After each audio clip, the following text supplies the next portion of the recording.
chambre après. Grâce à mon exceptionnel ami, j'ai pu récupérer mon dictaphone sur la table de la chambre de mon lit d'hôpital.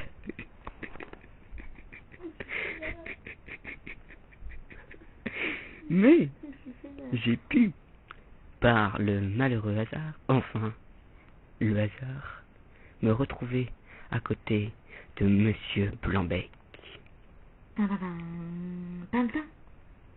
Je vais aller lui poser quelques questions, malgré que ma vie compte. Je sens que je vais réussir cette fois-ci. Je lève un pied du lit et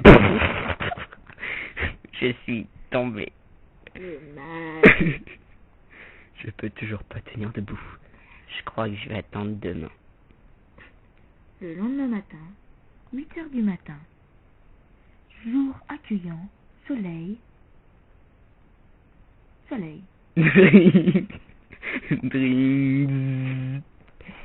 Ah, merde, j'avais laissé le dictaphone allumé.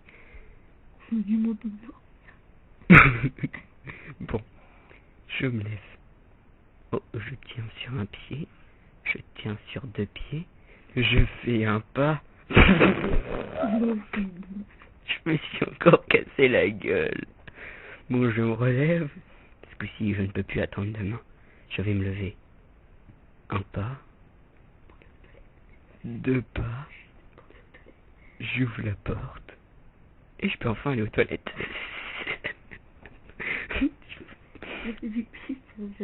Je tire la chaise d'eau, je sors. En ouvrant la porte, j'ai découvert derrière ma porte que mon lit n'était pas fait. C'est horrible.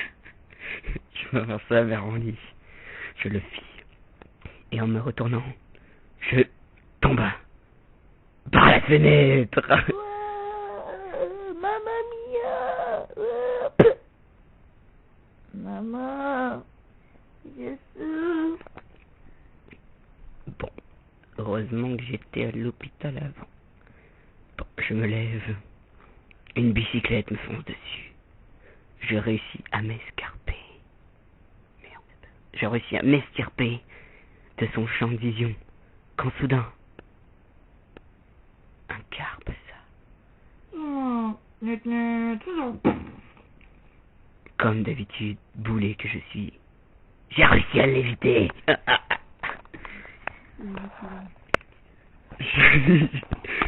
Je commence à ouvrir la porte de l'hôpital, quand soudain, j'entends un énorme bruit hypersonique. Je leva les yeux vers le ciel et je vis un oiseau. Enfin, un avion.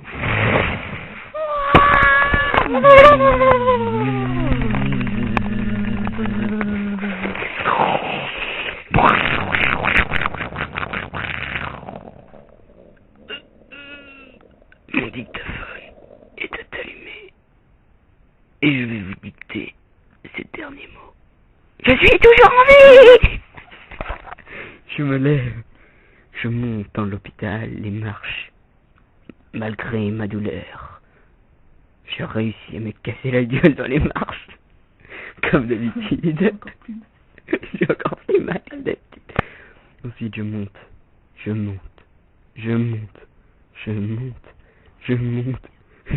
3 heures plus tard. Je monte. En fait, il y avait qu'une dizaine de marches, mais je monte. Ensuite, arrivé au sommet des marches, j'ouvris la porte. Et je marchais. J'ouvris la porte. Tout en faisant des claquettes, comme d'habitude. Oui, comme mon formidable ami, nous avons été tous les deux champions du monde de claquettes.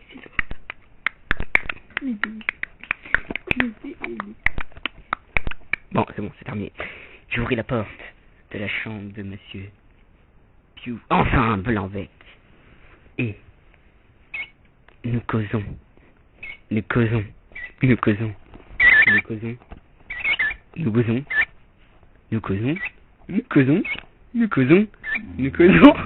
Après quelques jours de causons,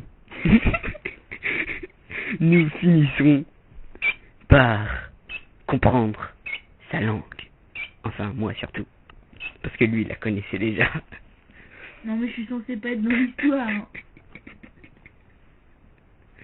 Et au final...